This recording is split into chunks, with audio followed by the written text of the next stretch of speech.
Alright guys, welcome back. Lately I've been doing a lot of overviews of Italian Carcano family of rifles and wanted to continue that with the third rifle in the development line, the Moschetto Modello 1891 per Truppe Speciali, or simply the Model 1891 carbine for special troops. The Carcano family began with the Model 1891 long rifle, of course, or the Fucile Modello 1891, and had at least half a dozen variants that served in the Italian armed forces from the early 1890s to the end of World War II. All the Carcanos were chambered in the 6.5 Carcano cartridge and adopted a Mannlicher style loading system, along with the bolt system engineered by Italian engineer Salvatore Carcano, who we get the family of rifles name from. A couple weeks back, I did a review of just the Moschetto Modello 1891 carbine, which was the original carbine developed for the Italian army and had the distinctive folding bayonet that we know. And remember that we said the carbine was developed for cavalry units, police forces, cyclists, and paratroopers for very quick deployment, of course, when they're going into combat. So in chronological order, we see the original Model 1891 rifle, of course, being adopted officially in 1892, and then we see the Model 1891 carbine, or Moschetto Modello 1891, adopted officially in 1893. Now in 1900, the Italian government officially adopts a second carbine for its armed forces, the Model 1891 TS Truppe Speciali, Model 1891 per TS Troop Special. Of course, right away there are some apparent differences from the original carbine. You don't have the folding bayonet. Instead of having the cleaning rod in the butt plate, it's just up front here. It's got longer furniture. But in terms of what is similar, it's got a similar length, same rear sights, and a bent down bolt. Now this Troop Special carbine wasn't a replacement for the 1891 carbine, but instead was used to supplement different infantry roles in the Army, like artillery units, engineer units, alpine units, machine gun crews, forest militia, and other various infantry roles. So this begs the question, why weren't those units just given Moschetto Modello 1891s or the original Model 1891s with the folding bayonets? Why do they need to create another whole carbine variant? Well, these units didn't need the long rifle, of course, and were in positions where they needed full-size bayonet and wanted to have all the general features of a long rifle with just a shorter length. The folding bayonet just didn't cut it for these roles. So anyway, let's go ahead and take a look at this close up. Looking at the barrel of this rifle, we see it marked Brescia, which was one of the state-operated small arms arsenals located in Brescia, Italy. Brescia produced about 590,000 of these carbines from 1898 to 1919. Production of the Troop Specials began again about a decade later in 1928 at Terni, Beretta, and Gordon Valtrampia arsenals, with some modifications including a front barrel band and a different nose cap. While these 1928 and later production runs are still designated as Troop Specials, the collecting community refers to these as Model 9128s, but they were officially designated as the Model 1891 carbine modified. But this is a rifle for another video. On the right side of the barrel is the production year, and on the left side is the serial number, of course. Again, the manufacturer's mark. This particular rifle was manufactured in 1918. We also notice that the barrel is faceted, or it has the edges that are kind of squared off. And this is compared to post-war production TSs, which were cylindrical. Here's an example of a post-war Moschetto Modello 1891. But they were both the same in terms of their barrels. Again, the production year with the XV, the Italians would put Roman numerals for every year past the start of the fascist era, but they also rounded out their barrels. On the far left side of the barrel, we see a BL inside of a circle. This is just an inspector's mark. And then we also see an oval stamp right here with the crest of Savoy. This is the symbol of the Kingdom of Italy at the time, which was the House of Savoy, where the monarchs of Italy, were from. So the stamp means that it was accepted into government service into the Kingdom of Italy. The receiver, except for a few marks on the underside of the barrel, has a very ugly import mark, which was required when it was brought and imported into the country.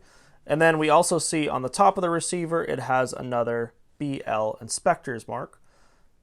Again, the magazine loading system is identical to all Model 1891 rifles, so it houses a 6-round end block clip, and when the empty clip is done firing all and housing all the rounds, it will simply fall out of the bottom, as you can see here.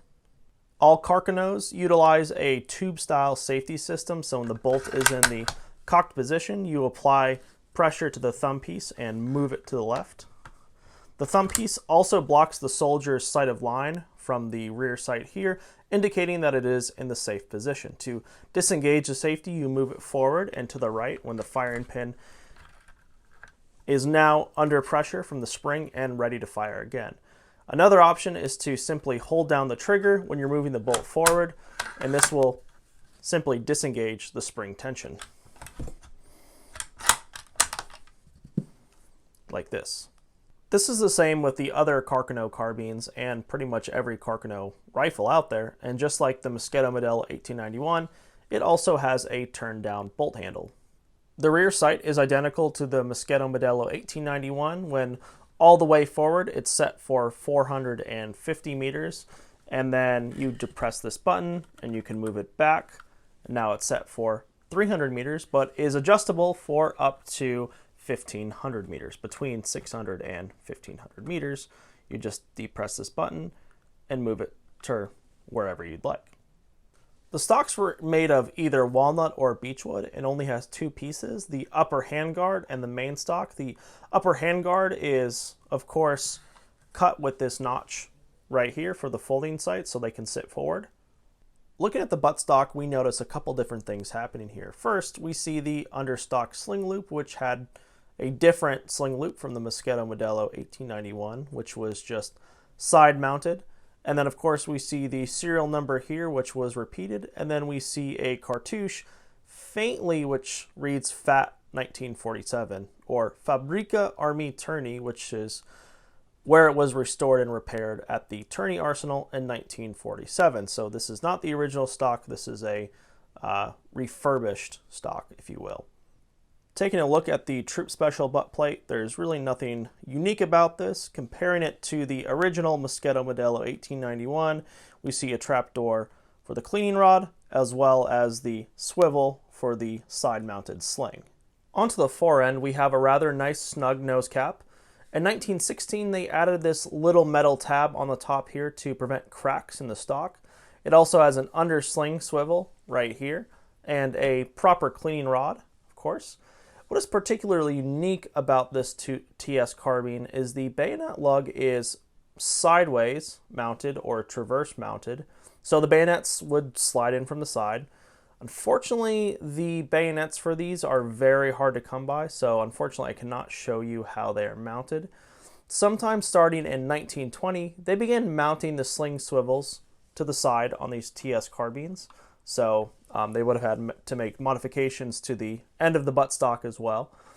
And then they also started making these bayonet lugs forward-facing so they could accommodate the regular 1891 long rifle bayonets, as existing supplies of sideways bayonets were being exhausted. In the later 1928 modified TS carbines, they added a barrel band and shortened the nose cap, so there would have been a barrel band right around here, and then they would have removed this longer end the moment, so it would have had 2 pieces.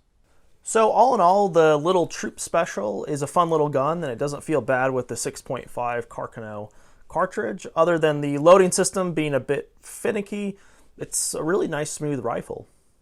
This particular firearm was purchased from DK Firearms in Bowling Green, Virginia, and Carcanos overall are pretty cheap in the US market at the moment.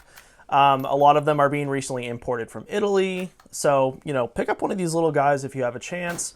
If you're interested in Italian arms and want to own a piece of history, similar to the original carbine, 1891 carbine, this was also purchased from DK Firearms, and they retail pretty cheap at the moment. So again, they are a piece of history.